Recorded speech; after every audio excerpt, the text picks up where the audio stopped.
Και με βοηθάει πάρα πολύ στο να περάσω όλη την κούραση της υπόλοιπης ημέρας. Και η Ζαχαρού. Τώρα βέβαια που έρχεται και ο γιος, γιατί έχουμε και το γιο τώρα που έρχεται. Έρχεται και ο γιος. Θα φέρει την ισορροπία στην οικογένεια, γιατί ξέρετε τώρα είναι δύο γυναίκες και εγώ μόνος μου και τρώω λίγο ξύλο. Αλλά από εδώ σε λίγο θα ισορροπήσουν τα πράγματα. Έρχεται και ο Τζούνιορ λοιπόν. Ο Τζούνιορ Κιάμος.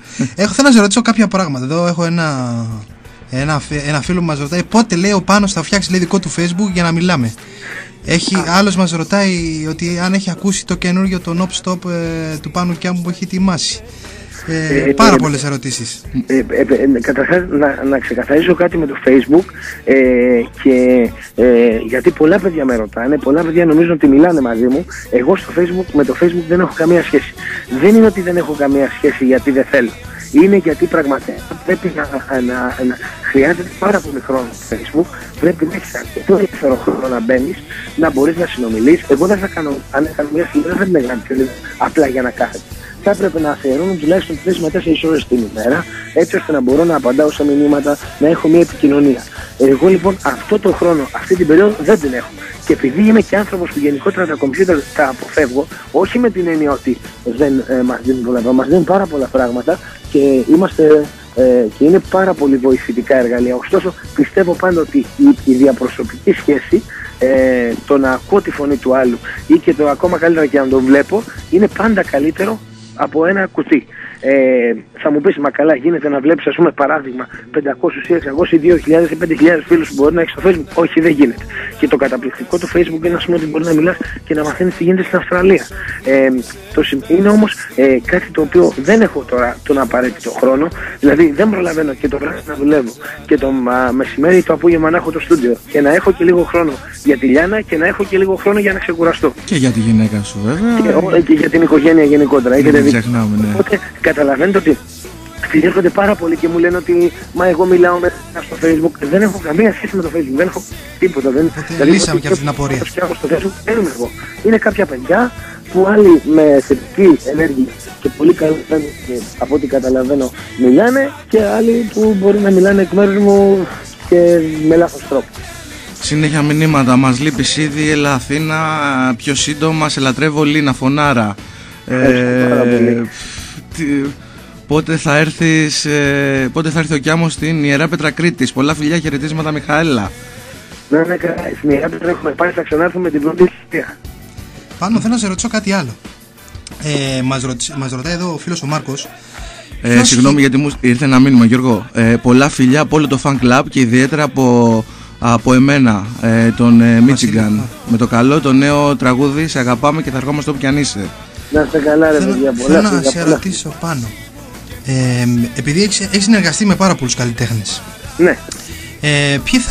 Μήπως έχετε κατασταλάξει ποιον θα είναι το επόμενο σχήμα στο Ποσειδόνιο?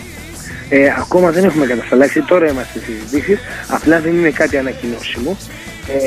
Αυτό το οποίο έχουμε βάλει ως σκοπό είναι κυρίως στο Ποσειδόνιο να έχουμε νέα παιδιά τα οποία έχουν όρεξη για δουλειά, παιδιά τα οποία θέλουν να προβληθούν. Και ο λόγος που μπορεί να με ρωτήσετε ότι ξέρεις κάτι, γιατί πάνω δεν παίρνεις έναν άλλο καταξιωμένο καλλιτέχνη να κάνετε μια συνεργασία, δεν είναι ότι απλά το βλέπω εγωιστικά. Απλά θέλω αυτή τη στιγμή, επειδή νιώθω ότι έχω πολλά να δώσω, θέλω να βγαίνω στην πίστα και να έχω πολύ χρόνο με τον κόσμο που έρχεται να με δει.